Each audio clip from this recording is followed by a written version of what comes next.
Danny. And I'm John. And this is Watching My Stories, where I watch my stories and try to explain them to my husband, John. So welcome to our first podcast. This is pretty exciting. Here we are. We're going to try this and see how it goes. Seems to go well when we're not recording, so hopefully nothing changes. We'll see how our communication skills actually are at this point. Hopefully it doesn't end in divorce. So, anyway, I thought we'd talk a little bit, just real quick, about why we're doing this, who we are. We are Danny and John. We've been together for almost 16 years, I think, at this point. Yeah. We currently live in the South Bay area of Los Angeles, but I'm originally from Virginia, and John's originally from Wisconsin. We met in Virginia. We've lived in Virginia a few times. We lived in Vegas for a year. This is our second time living out here. So we moved around a lot. And we have our dog, Roxy, is the reason we do anything. So, yes, she has us wrapped around her paw. Yes. So the point of this podcast came about because my hobby is watching TV, movies, theater. We actually met working at a community theater, and Yes. John was the only person who volunteered many hours and could care less about what was actually being put on stage. He only, out of how many shows that you worked, you only watched one show? No, I think I watched two. I produced probably 10 or 12 shows. And everybody always said, "Oh, you're a theater person. You're into it." And I said, "No, I'm not sure why I'm doing this. I had a good time. It was interesting. It was a challenge." But I said, "No, I'm not really a theater person." And then one day, I just stopped going to the theater. So yeah. How do you That's how it produce a show without actually watching the show? That was the joke of the theater. Was he did a great job, but it was just amazing that he had no clue what the shows were about. That's true. Probably half the shows I produced, I hadn't heard about them until I produced them. So. Yeah. I don't know. I still don't know. Well, it worked out all right. The show went on, as they say, and at the end of when it closed and tearing it down, I still really didn't know the show, but Yeah. I compartmentalize very well. I'm able to do something without knowing much about whatever's going on. So Yes. that's how it goes. Being that we have such separate hobbies and interests, I still set out every week that I usually tell him about all the shows that I'm watching, even though he could care less. And I thought this might be an interesting thing to put out there, is for me to be able to talk about the shows and everything that I watch. Maybe he'll show some interest. Maybe he'll ask more questions. Maybe he'll decide he wants to watch something. Well, you never know, but I think ideally what other people get out of this is hopefully they'll be as entertained as I certainly am when we do have conversations. When you do try to fill me in on what's been happening on your favorite shows or what you're talking about. And, sometimes it hits with me, sometimes it misses, but it's usually pretty entertaining, the conversations we have. So He's probably one of the people who have seen the first episode of many shows, because I constantly am like, you have to watch this show. And so we'll watch the first one. I'll go, nope, no interest. Yep. So he's seen the first episode of a lot of series. And it's always a hit or miss. That's why I have him watch it, because I'm never quite sure if you're going to we'll sit down and I'll be like, oh, Orphan Black. I'll be like, this is the best show in the world.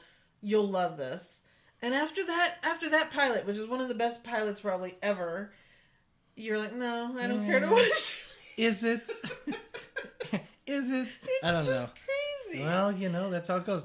I'm very moody when it comes to television Yes. shows. I'll pick a random show for some reason, it'll strike me, and that'll be a great show. And others that are just widely watched. I mean, the most popular shows. What is it? The Story of Us. What is it? Huh? This Is Us. This Is Us. Yes. Okay, sorry. Yes. There you go. Yeah. Prime example. I think you watched 3 or 4 episodes. I actually of got that. 3 or 4 episodes into that and kind of just said, Fizzled out. meh. I mean, it's... You liked it. You thought it was good. I like it. But it just didn't, catch me to the point where, gosh, I'm waiting for that next, right. that next week's episode, Yeah, and it's so like I said, it's hard to like kind of nail down what he'll like and what he wants. So I try things, and so the point is, I will talk about shows that he doesn't watch, which is most of them. Every week, We will talk about movies that I've seen, or perhaps we watch together. And there are shows that we do watch together that he still watches. So we will talk about those things. And if there's anyone out here who wants to hear about Bigfoot or Ancient Aliens or MSNBC or the Weather Channel, Wow. then he's willing to talk about those sorts of things. All right, the But curtain count just me got out. pulled back right there. All right, that's fine. That's fine. So, in full disclosure, I guess since it's already out there now, I do find myself flipping through the channels when I do watch television. If there's a Bigfoot show on, I'll watch it because of an experience I had as a kid. Or I do seem to be drawn into the Ancient Aliens television show on the History Channel. I don't know why, but Yeah. I'm not a big conspiracy theorist, or I don't necessarily believe in UFOs or anything like that. I just find those shows kind of thought-provoking, and that's what I tend to go for. I tend to go for the the Science Channel shows and the things that make you think a little bit versus Housewives of Beverly Hills or something like that I think challenge you to not think. Yeah. Sorry. Okay, so we're going to get back to that at a later time, but I also want to point out that he does say that a lot of the shows I watch are stressful. I love true crime, so I watch, I Survived is one of the best. Man. But yet, on those, just because it happens to be on History Channel or some kind of channel like Smithsonian or something, where it's the tornado that'll kill us all, the earthquake that'll kill us all. So he'll watch those, but then if I talk about, serial killers, then it's too much and it can't be done. I have a real problem when it's person-on-person crime, I think. or just person-on-person, tension or that sort of thing. Like, when, what's-her-face, Teresa flips a table on somebody. That was really stressful for me. I don't know why. He's hooked on the Housewives. See, he likes them. He's talking about them too But much. yet, I think like a typical guy, I can sit there through a A&E special on the mob, and they're interviewing a hitman or some of his, families of his victims, and that doesn't bother me. That doesn't hear about bother this you, stuff. but the So, Golden State Killer that I talk about is well, a problem. Like, well, that's what I don't understand. How okay. is one more stressful than the other? it's not necessarily stressful. I'm not that interested in it. So, if he comes out now that he's been caught and he goes, I was working for the mob. Totally changes it. Really? Totally changes it. Yeah. Okay. Then I'll be like, oh, what's this now?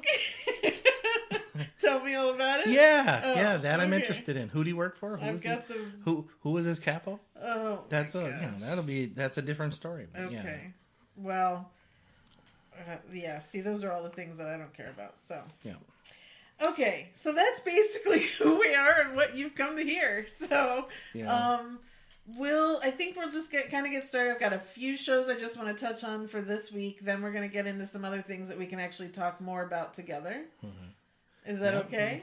Yeah, of course. This week, so a lot of shows have ended for the season, at least network shows. So I'm not going to go back and talk about a lot of those things because the seasons are over. So I'm trying to hit on things that are actually on.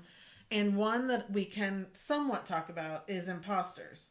So here's another show that I tried to get him to watch because I think Imposters is one of the... It's just a very, very clever show. I think you went through 2 episodes maybe of the first and second episode. I don't remember. I think that's right. So the first season was fantastic. It was one of those sleeper shows for me that, but the difference in the first season was we kind of knew what was happening as it was going on, but then at the end there was like this huge twist and all was revealed and people weren't doing what we thought they were going to be doing, which was great. It was like that little Ocean's 11 twist at the end of this whole kind of heist thing that someone ended up with. The three people who had been conned, remember? Yeah. They actually ended up stealing the big diamond that the other people were trying to get. Big diamond. Yeah, When it was did all that at the end. happen? It was all part of the story. But anyway, Okay. so this second season though has been so much more intriguing. We actually don't know what's going on all the time, which is really kind of cool. It almost has that same effect every week. Because at the end of every week, we're like, holy crap, that person's this or that person's that, or they're screwing over that person or whatever.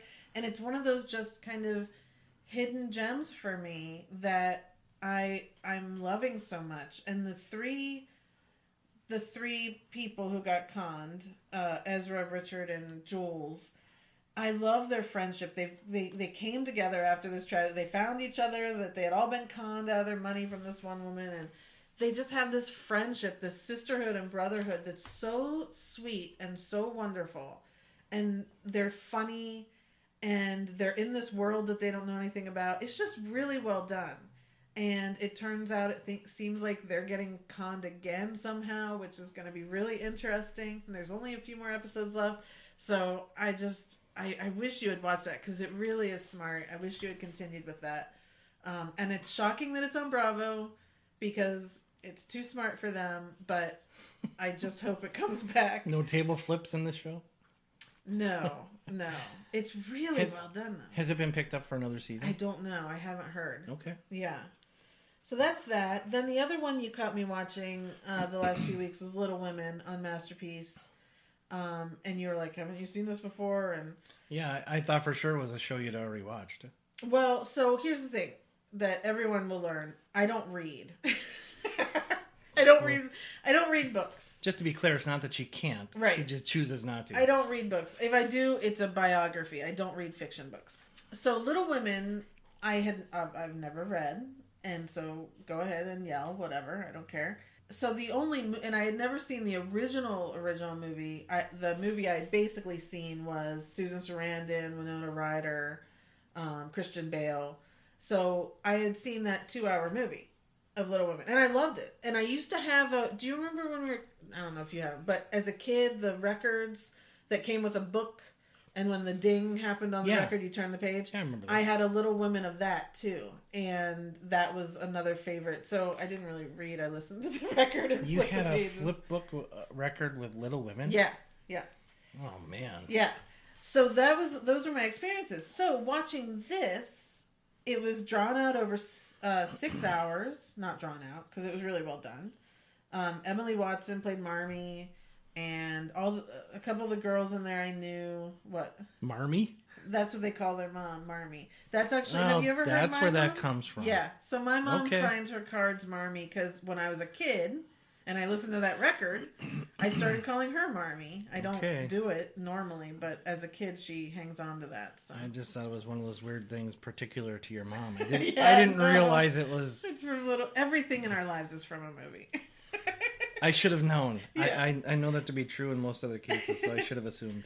So anyway, because they had 6 hours to put this whole thing together, there was a lot more in there that I didn't know, that I'm sure is from the book. So wait a minute, is this a series, or is it a limited? It was a limited, it was run event or whatever they call it. 3-week deal. Each week was 2 hours. So I got to learn even more that I'm sure is in the book, and it's kind of, it was more fascinating because the movie with Winona Ryder, while I loved that, and Kirsten Dunst was in it, and it covers, like, the book I knew covered a good span of time. I mean, we start, we're in the Civil War, and I know the kids grow up and the girls grow up and have kids and stuff, but I didn't really fully realize it. But in these 6 hours, we really saw all the difference in the years, and it's just a great, I think because my family's from New England too, like I kind of think of that, that I did have family there during the Civil War and all of that. It just, I don't know, it evokes something. Okay, so this is set in America in the Civil War? America, it starts during the Civil War. Why did I think it was like Victorian England? I don't know.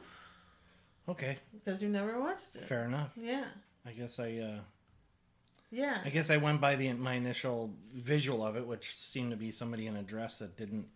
Right. Certainly didn't look like, well, I guess it could have been 1800s. 1860s, Vermont or something like that, but, whatever. Yeah. Okay. So they're, the dad is serving in Civil War when we start, and there's 4 sisters. Those are the Little Women, and it's just kind of their lives and what they want to do. And Jo is, of course, my favorite because she's a feminist and she wants to serve in the war, and she wants to cut her hair off, and she wants to be a writer. And at that point, women couldn't do a lot of those things. An 1850s feminist. Yeah. That's a tough sell. Yeah. Man. especially in a house full of other women. It's hard enough nowadays. Right. Wow. They just so I don't want to sidetrack things, but Yeah. but something you did, something came up, jogged a thought while we were talking about that. Yeah. I happen to think that maybe not the entire future of television, maybe certainly broadcast television or something. I think you're going to see more and more of these limited run events. Yeah. Versus a series that goes for 5 years. Yeah. You know, like a Friends or a really popular show. Well, sitcoms are a bad example, but like drama series, I think you're going to see more 1 year or one season things, and then the next season. You know, kind of like American Horror Story, whatever that is. Yeah, I think you're going to see a lot more of that. There's a lot of those, and because I think we're taking a lot of English shows, you know, those only have, if we're lucky, you know, like Luther has 4 episodes, or you know, things like that. So Sherlock. Yeah, one episode. Last season was 1. Yeah, but that was a good episode of television. Sure, I mean, that was better than an entire season of a lot of what's on television now. Oh, in my opinion. Definitely. In my opinion. I think most people agree with that. Anyway. Yeah. Sorry, didn't mean to sidetrack. No, this, that's but fine. It just happened. That was Little Women, so that was good. That's over. A new show that started a few weeks ago that I didn't think I was going to want to watch. I think it's on, now I'm blanking out, Stars, perhaps, called Sweet Bitter. Oh, yeah. So this is also based on a book that, of course, I haven't read. I think it's actually Showtime. But it could be. It's one of those. Yeah.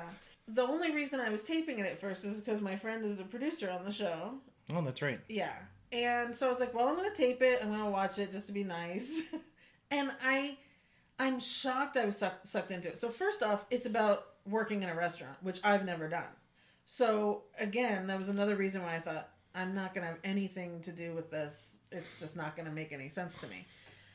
But the lead girl is amazing. I really should learn to have names so that I can talk about this a little bit more and who's in it, right? That would make more sense. Well, that would be kind of helpful, I suppose, for anybody who is actually listening to this. But, I know. But, you know, So, they can do a little research on their own, I guess. But I can also look up while I'm talking. Don't be like me and just keep saying, you know, that guy. And then there's the one girl in it, you know, the girl in the first 5 minutes. And, yes. You know, and then 20 minutes later, a girl looks just like her, but it's not her. And right. The mashup of people. Yeah. To John, everyone we watch is a mashup of someone. So we'll be watching someone and go, she's a mixture of this person and this person. And it's like, okay, whatever. Yeah, you know? but a lot of times it's right. I mean, it's spot on. Sure. You know, Anyway, so back to Sweet Bitter. So the girl's name is actually Ella Purnell. The lead actress, she plays Tess, and it's this girl who just came to New York City and got this job in this really fancy New York restaurant, a probation thing, you know, kind of as a busser, and it's just the ins and outs of working in a restaurant and people being so horrible, you know, especially in those really fancy restaurants, and the servers being awful and the chefs being awful, and you know, and she's just trying to figure out how everything happens. Caitlin Fitzgerald. Okay. She plays a character named Simone. Caitlin is from the Meryl Streep movie that I watch all the time with Alec Baldwin and Steve Martin. It's complicated. Yeah. The oldest daughter. Oh, yeah, okay. with John Krasinski. Mm-hmm. She's in this, which I loved her in. Oh my gosh, I can't believe my brain. Don't you be like me. You're the one holding this thing together. I know. Masters of Sex. She was in that whole series. Oh, really? She was fantastic in that. She was married to Dr. Masters. She was his wife. And she was fantastic in that. And so now she's in this, and she plays like the head server, and the one, Simone, is like this. She's completely cultured in the wine, and she knows all this stuff. And luckily, she's being nice so far to Tess, which is surprising because I thought you'd think she would be this horrible person and treat her horribly. But all these other people are treating her horribly, and she keeps kind of taking her under wing, telling her about the different tastes on the tongue and, you know, and how to drink wine and all that sort of stuff. And her big sister in the restaurant.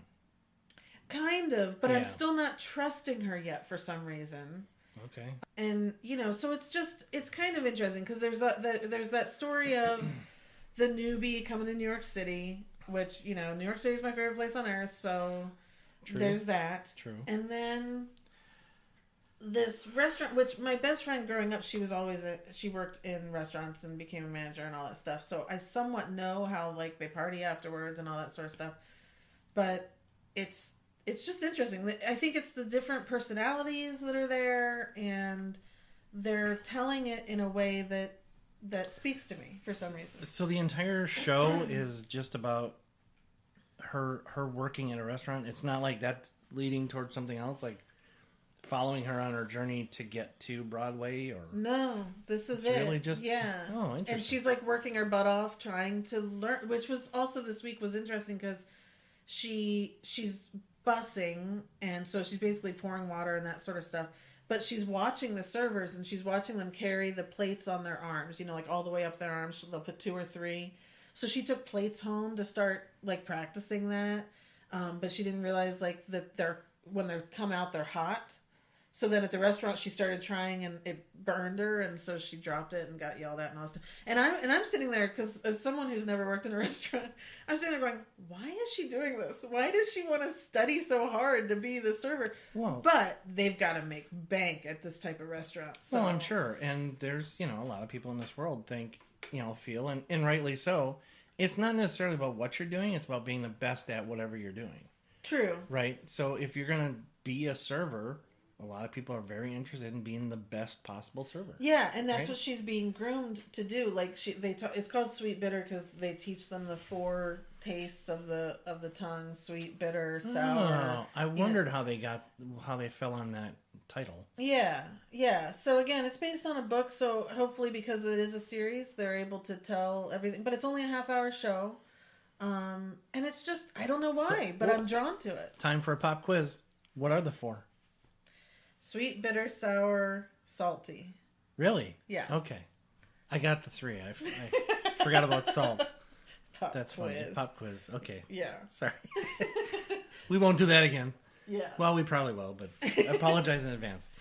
Yeah, so I think that's, kind of the shows I thought of to talk about this week. One thing I wanted to touch on is we actually did watch a movie last night. We watched A Wrinkle in Time. Mm-hmm.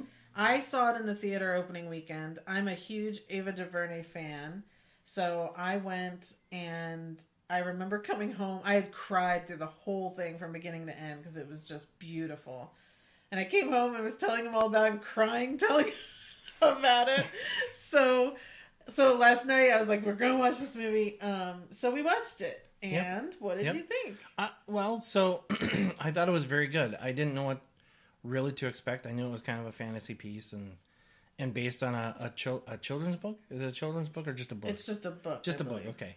I knew that much about it. Yeah, again, I didn't read it. I didn't read it. I knew the title going into it. I knew who was in it. I knew it was Oprah and Reese Witherspoon and Mindy Kaling, and I like all of them.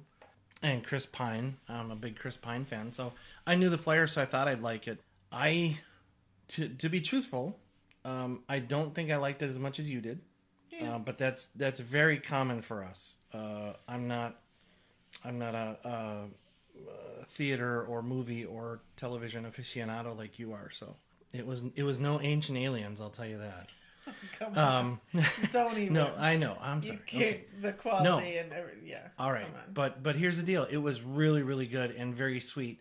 And the messages that were contained in it and that it sends, I think, were fantastic. Yeah. Right?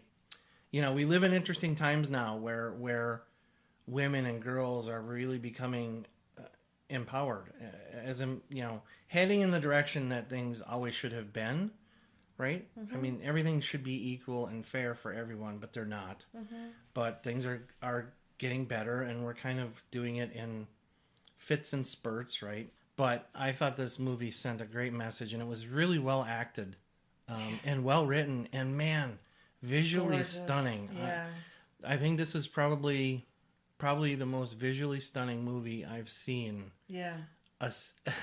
Outside of, and this may sound kind of random and weird, outside of The Secret Life of Walter Mitty. Yeah. I've always thought that movie with Ben Stiller, which is a couple years old now, was just cinematically... cinematographically. Well, thank you for correcting me. I Well, don't think either one of us are yeah. certain which one is right, but just visually, aesthetically, it was The Secret Life of Walter Mitty. I thought was one of the best most beautiful looking movies. You know, those big wide shots of him riding or on the longboard, you know, going down in Greenland or Iceland or wherever he was. Yeah. I think it was Iceland.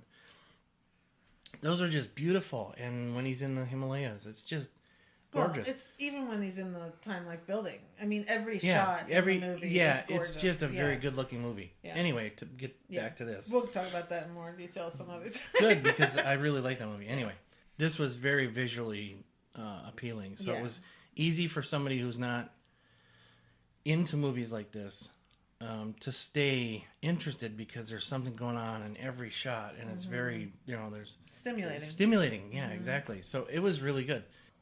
I thought the ending was a little bit, I'm not gonna say cheesy.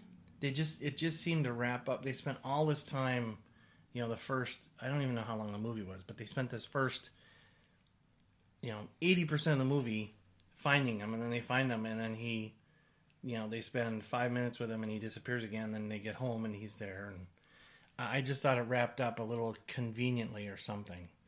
But the whole point of the movie really wasn't about finding our dad. I know. Out. So that's... I know. The point of the movie was her journey, right. The girl's journey. Right. And her finding her power. Right. Which, you know, she did in a universal way. So, don't get me wrong. I liked the movie. It was really, really good. Yeah. It's probably one of the better movies I've seen this year. I would not give it a 10 out of 10 or 5 out of 5. What's the rating? Whatever you want it to be. No, let's do it like movies do it. Oh. Is it 4 stars? Is that the top? I think it's 4 stars All now. right. I don't pay attention to critics though. I give it probably 3 out of 4. Oh my gosh. I know you give it 4 out of 4, right? Yeah, if I could give more I would. I think here's the thing. I think this is the difference between a male and female watching things. There are some movies that appeal to both. There are some movies that appeal to none or one or the other. This one I think can appeal to everyone, but I think it definitely speaks to a female in a way that a male cannot understand. I think it's just a fundamental difference of being a young girl, being bullied, not feeling comfortable, missing a father, right. You know, the father's love is a huge thing. You know, all of that sort of stuff, I think just speaks a little bit higher. And with the misses, you know, with what's it, who, and which, what's it, Mrs. Who, and Mrs. Which. I said from the day I came home, they're like the aunties, you know, and for me, whether it was family or teachers or just even now when I work with people, I try to, you know, find a female mentor. So there's people that you can look up to. And I love that message of girls finding women in their lives that are going to guide them through the journey and to be a warrior. You know, that's the point. Be a warrior of love, be a warrior of light. And you're not going to get anywhere theoretically with a tesseract or literally you're not going to get anywhere without loving yourself and having the love of others around you. Mm-hmm. And it's stronger than any evil that can come in. And that, the whole thing, I mean, there are lines in the movie that I was bawling at the first time I saw it, and one line can just send me over, and it did. And I think part of that comes from Ava's guidance. It's her vision. Ava DuVernay. Yeah. And you can tell a woman made this. You can tell that's where it comes from. And I think all children should see it, all sexes, and I think everyone should see it. To me, this should be required viewing next to Wizard of Oz. It has that same sort of feel. Yeah. You know, the kids are going on an adventure. There's a journey to get home. Yep. And when you see these places, it is like going to Oz for the first time. The colors and the brightness and you know, and the friends that she gains along the way are just the same as the Scarecrow and the Tin Man and stuff. And you know, oh, it's lovely, and the kids are amazing in it. Yeah, it's very good performances by the young actors. Yeah, which again is Ava. She's pulling this out of these kids. Sorry for calling you by your first name, Mr. DuVernay. But, you know, I'm so excited you loved it.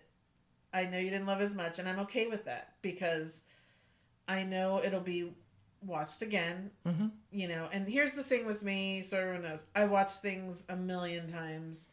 There's no stopping to when I will. And John does too. In his favorite movies, which we'll talk about probably next time, he watches over and over again as well. So Yes. we're not those people who are like, oh, watch it once and then never see it again. I don't understand that. So Yeah, if there's a movie that we fall in love with, Or you know, show. or show, Yeah. you know, we'll watch it. We'll put it rewatch on all the time. Yeah.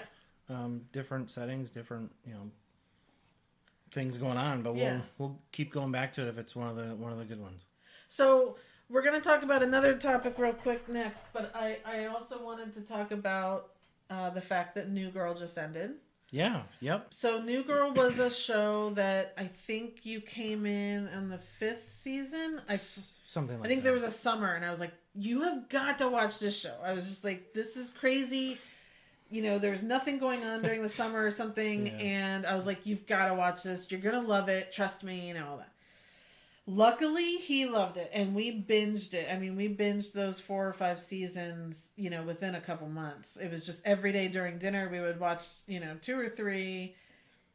He would be hysterically laughing. I mean, yeah, it's a really good show. You know, and here's the thing. I think if you put Jake Johnson in anything, I'll give it a shot. Really, because just something about the guy I just find so. I don't know if relatable is the right word. it is. He is relatable. You know, he's totally. kind of like every man. Yeah. You know, in the process of going wrong, but you know, there's enough right that it's, you know, you're just constantly Right. cheering for him. And he's just a funny guy. Yeah. You know, but all of them But are. the whole cast. The is whole great. cast The is whole cast fantastic. But you can tell. So you can tell that Jake or Nick Miller, whichever one is everyone's favorite right now. After the show ended, they've put everything up for auction. They've put everything up for auction online, and there's hundreds of props and clothing and all that Why stuff. didn't you tell me about this before this? I've been watching. I bid on one thing, but I got outbid. But the stuff that is the highest is all of Nick Miller stuff. Yeah, So they of have like course. the original copy of the Pepperwood Chronicles. When I looked on the second day, it was already up to $1,200. I'll bet now it's in the thousands and thousands. You know, different stuff of Nick's that they would that stuff is going crazy, literally. But they have so much stuff on there, which is fun just to look back. They have the couch. Oh, You really? can buy the couch. No kidding. Yeah. Hmm. So anyway, so check that out. But so New Girl ended, and what were your thoughts on the ending? Because we had definite thoughts. Well, yeah. So it ended in a basically a 1 hour show, but it was kind of divided into two. One Right. was, you know, the first half was a definite show. I don't want to spoil for anybody if you haven't seen it yet, so I'll try not to say too much. But they were two different shows within the hour, half-hour shows. And the first one I thought was just about the best half hour of television I've seen It was a in a great long episode. time. So funny, Yeah. so entertaining. Man, that cast had to have had a ball making that episode. Some good slapstick stuff, but just, you know, just funny writing. The writing on that was really good. They got back to it because the first, you know, they were only giving us 8 episodes a season, something like that, and it felt like the first few shows, Yeah. they were kind of like, well, we don't know what we're supposed to do, and then that second to last episode, man, they knocked it out. It was like the third and fourth season back again. Unfortunately, I think the first half of this last season suffered from them really having relaxed after thinking they were not going to be back after the way last season ended. Yeah. And then they came back and it's kind of like, oh, like you said, okay, now what are we going to do? Right. Right? So it's a little bit disjointed. It was still some good television in there, the first several episodes, but the second to last episode was hysterical. it was just so good. But Just but I loved the last episode too. It was one of, you know, I'm very critical about my final episodes when it comes to series finales. And they did it well. They really Yes. did it well. You know, we got to see that little flash forward of all of the characters and all their kids and them all, you know, still being friends and wonderful. And I was a mess. And they the whole memory thing of Jess freaking out about leaving the apartment, so she brought out all this stuff, and so they were going through all these memories of different things. That was great. Playing True American, thank God they did that. I love that. So it was just, I felt like it tied it up very well. And then for it all to end up being a prank that Winston was pulling on them. Finally got a good prank. Oh my God. I thought it was pretty perfect. And I'm very happy about it. I'm very sad it's gone. Yeah. But I do think that the show ran the course of the characters and it was okay for it to be going. Yeah, it's kind of like in that last hour of New Girl, there was a lot of funny, but then it wrapped up, very warm and sweet. Yeah. In pretty much a perfect New Girl way. Right. I mean, the way it ended was exactly how I wanted it. I kind of think it had to end. Yeah. Really, it made perfect sense and it was just good. Yeah, I was very happy with it. So I'm sad to see it go, but I watch it still all the time. I watch it on Netflix all the time, so I'm okay with that. The dynamic between Schmidt and Nick is just too good not to watch. Yeah, if it's on, I mean, it's just those two. Yeah, it's just so funny. Yeah, I was going to do a whole nother segment on canceled shows that we've loved. I think we can go ahead and kind of run through some of those. We still have some time. That's fine. So we do have, here's a sad thing is that combined, there's a long list of shows that we've watched together that were canceled after the first season. Yeah. And it's really unfortunate because, again, like I've said, we don't watch a lot of the same shows. But it comes to who's in it, and on this list are 3 Matthew Perry shows. Yeah, I kind of feel almost responsible for Matthew Perry's shows getting canceled because it does seem like the shows that we've watched from the beginning together for like an entire season, it's like 5 shows. Yeah. And 3 of those have been Matthew Perry shows that got canceled. Yeah. So I feel badly for him. I mean, I know. But and what's fun, so I'm a Friends would be number 1 on my list of shows as far as comedies. So I watch Friends every single day, and that is not a lie. But John watches it if he comes in and I happen to be watching it, and he laughs, he likes it, but he's not a true fan. So the fact that we come together for Matthew Perry shows is interesting, but I think it's also because they're funny shows. Well, and to be perfectly fair, the best thing, the most I get out of Friends usually is Matthew Perry. Oh, yeah. Is Chandler. Totally. Yeah. So, that's kind of natural. I don't remember the order in which these came out, but I think Studio 60 was first, wasn't it? I think it was. I think that sounds right. Studio 60 on the Sunset Strip was an Aaron Sorkin show, and it was absolutely brilliant. It came on the same year as 30 Rock.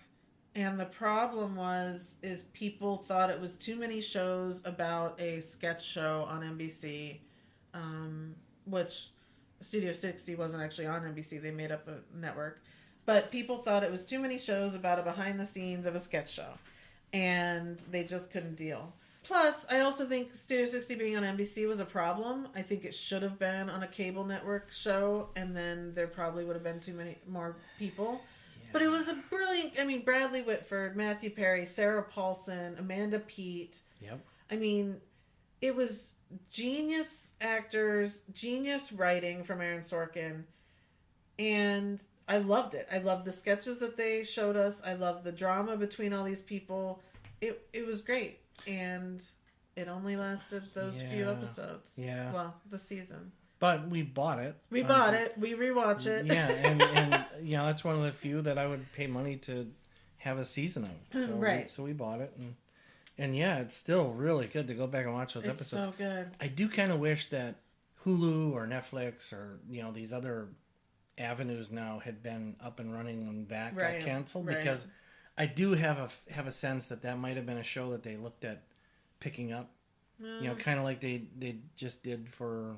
What show just got canceled and picked up like the next day by somebody? Brooklyn Nine-Nine. Yeah. Kind of like that. Yeah. So.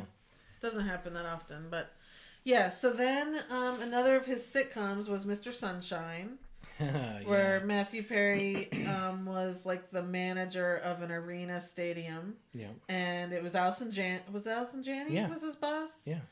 And again, funny cast. Everyone that was in it. The dude from Las Vegas was on it. What's his name? Oh, yeah. He was on it. And the girl from Joey was on it. See him. Anyway, She was? canceled show.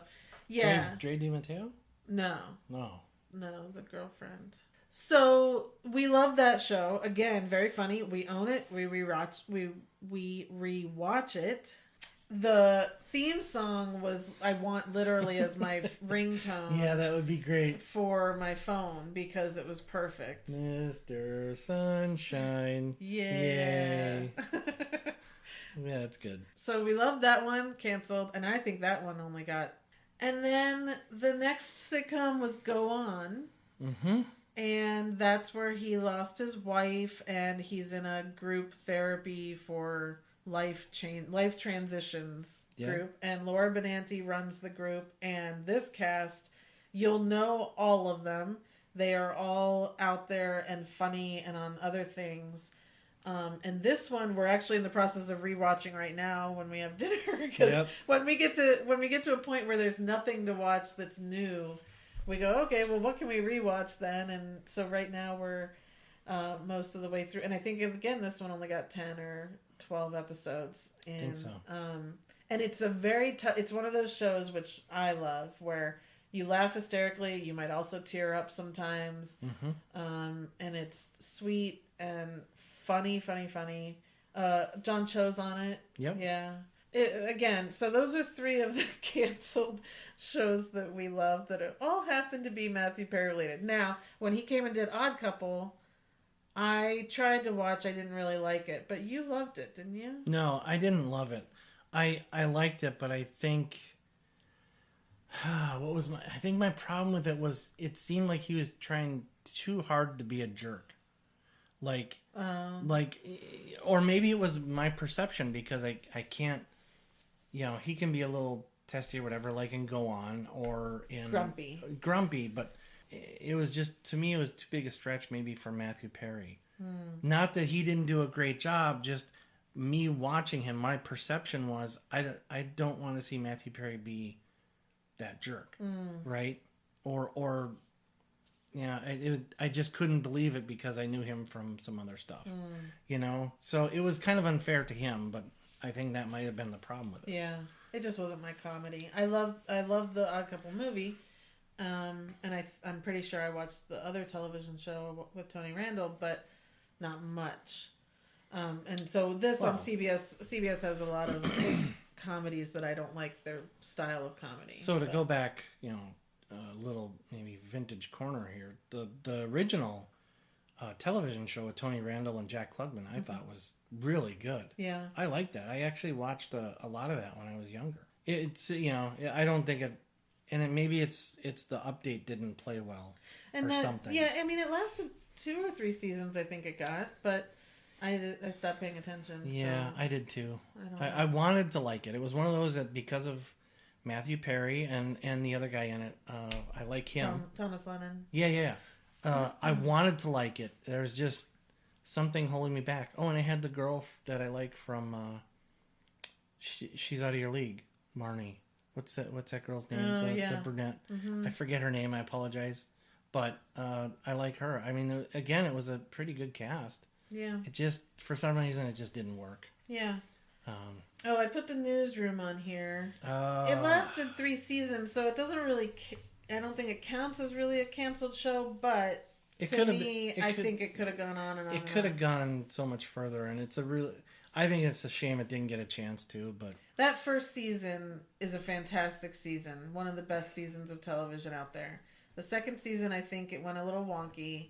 And then the third season, it came back to us, but it was too late at that point. That first episode, the opening episode, is one especially of the best. Especially Jeff Daniels' monologue. It's like the best 15 minutes of television, I think.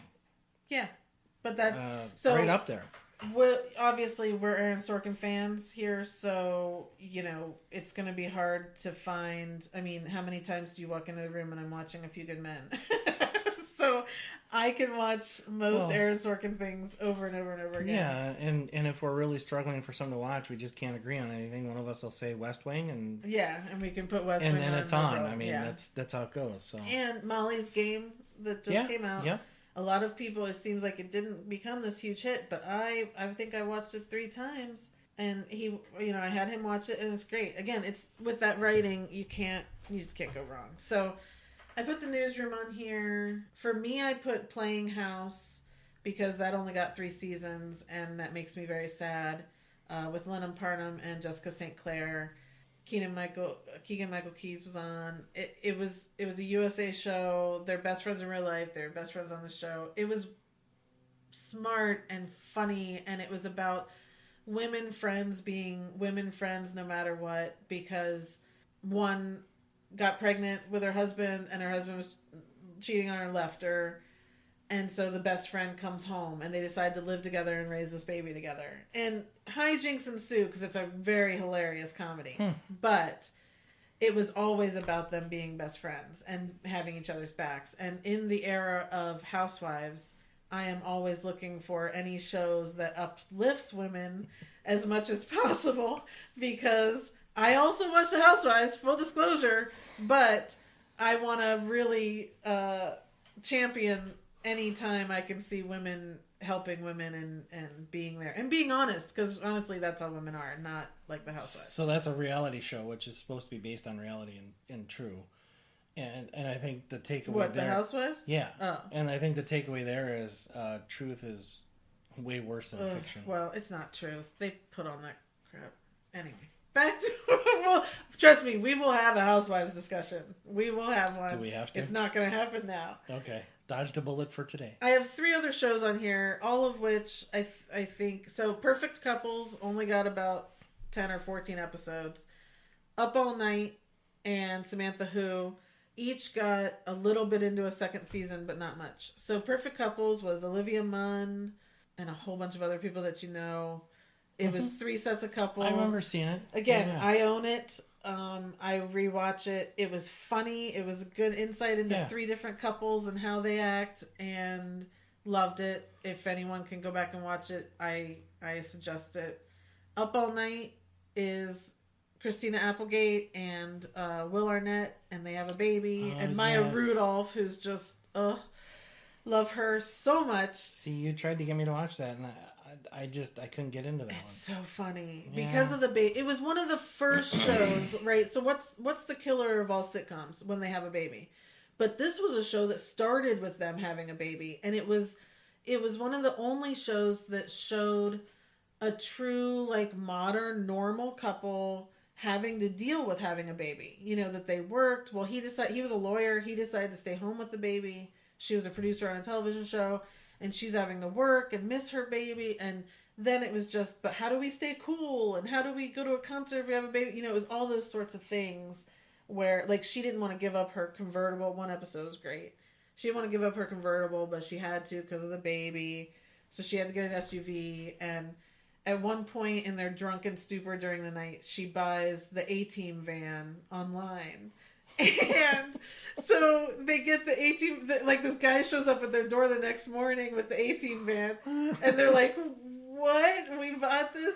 So in exchange for that, so Will Arnett goes and gets the SUV, brand new SUV, brings it to her. He had the A-Team van stripes put on the side of the SUV for her, and it was just so funny and so sweet. She was like, yeah, no, cool. You know, so it's just one of those things that we don't get to see in sitcoms, is that reality of having a baby, because normally when they have a baby, you never see it, and they get to go and do all their lively things, and they never talk about it again, you know. So and then my last one on my list is Samantha Who, another Christina Applegate show. It was Samantha Who, it was Melissa McCarthy, what's her face, Jennifer, my gluten-free hero. What's her name? Esposito. Yes, thank you. The 3 of them were all friends. Christina Applegate plays Samantha, who was in an accident and got amnesia. And so she has to learn her whole life over again. And she basically was an awful person before, and she's trying to be a good person now. And it's just funny. And again, it's just these friends and women being nice to each other, and you know. But it's funny, and there's a lot of good people in it, coming in and out and stuff. And I saw a few episodes of that when it was on television. And my recollection of that is, regardless of what happened with the show, you knew Melissa McCarthy was going to go on to things. Well, she had already done Gilmore Girls before but was that a comedy? I mean, Yeah. That was more like a dramedy, right? I'd say it was more comedy than drama. Oh. But well, predictably, I never watched Gilmore Girls, so I wouldn't know that. But I saw her then, and I was like, oh, okay, here she comes. Because there were things there. So that's your list? So that's my list of canceled shows. I have a million others, so, this might be a topic that we bring back at some point. But I know you have one that's near and dear to your heart. Don't laugh at me. That's awful. Sorry. No. So I'm going to talk about two. Okay. So there's one present day. It just got canceled this this past year. Okay. Me, Myself, and I. Oh, no. Was that what it was called? I think so. Okay. With Bobby Moynihan. Yeah. Yeah, and John Larroquette. Right. It was a fantastic show. I thought it was fantastic. It was a great show. It was really good. It was funny. I mean, Bobby Moynihan, I think probably irritates a lot of people because he's a little bit over the top. But I thought his delivery in this and his acting was great, and the show was actually very sweet and very. It was very sweet, thought provoking, yes. and just really good. And yeah. I was really disappointed when it got canceled because yes. I really wanted it to keep going. I agree. So that's the recent one. Now the one that you're laughing at me for, I don't know why, but I never saw any of it, so I guess I can't laugh. Okay, well, so anyway, how long ago was that now? Maybe it has to be like 10 years. What was the name of it? Reigns. So the show was called Reigns. I don't even know what channel. What? How do you spell it? Raines. She's live googling it. So the show was called Reigns. 2007. Okay, so 10, 11 years ago. Okay. There was only 7 episodes. I know that. I bought it. You did? I did. I bought it from Apple iTunes. Oh, okay.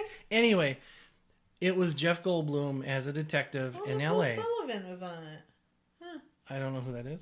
Yeah, you do. Nicole Sullivan from Mad TV. Yes, I loved her in it. Anyway, Jeff Goldblum. Jeff Goldblum being in a detective in Los Angeles, suffering some kind of psychosis where he saw dead people, and that helped him solve crimes. Oh, Madeline Stowe. But it was to me the epitome of Jeff Goldblum being Jeff Goldblum. I mean, it was all the stuff you love about the guy, like the best he ever did it. Huh. So I just really liked the show, and I saw it till it got canceled, and I kind of thought it was going to get canceled because it didn't do well, and it unfortunately wasn't critically acclaimed, but it was for me a really good show, and it's one of those that I just kind of hung on to. That damn, I wish I would have kept going. Right? It's a tough thing, and for me, we just went through the upfronts, the network upfronts, and so the cancellations came out, and it's a tough thing when I have to go through and delete the shows that I thought I was, really happy about or whatever. This season, I don't think I had a lot that I care tremendously for. Now, Me, Myself, and I did like that show, but that was canceled so long ago that it doesn't feel like it's fresh anymore. But it is a tough thing to get through that. So I'm sure we'll revisit, these canceled shows again. There's a lot of new shows starting up this week now for the kind of summer season. So we'll be talking more about those. Like Animal Kingdom comes back, which I can't wait. I think that's a pretty good conversation we had there. Yeah, I think so. Nailed it. So the one thing we also want to say is we want to bring the listeners in too. If you guys have a show or something that you kind of want to talk about, or perhaps you watch any of the stuff that John mentioned that he likes to watch. Odds are against it, but it could happen. Yeah, he can't have a conversation about it with me. I'm not, I don't get why there hasn't been a picture of Bigfoot yet. So, whatever. There have been. Bigfoot's just a big blurry creature. That's the problem. Oh, he's like the Flash when he moves so fast it gets blurry. Yes, he's just blurry. And that makes it even more frightening, I think. Which, speaking of, I didn't talk about any of the CW shows that ended this, the Flash and Arrow and all their endings. There's always next week. Love all those. Yeah. So I think that's it. So my point is that if you guys want to have a talk with us, we'd love to set up some talks with you guys and get you on the podcast. reach out to me at our website. So it's watchingmystories.com. On Facebook, you can find me, Watching My Stories.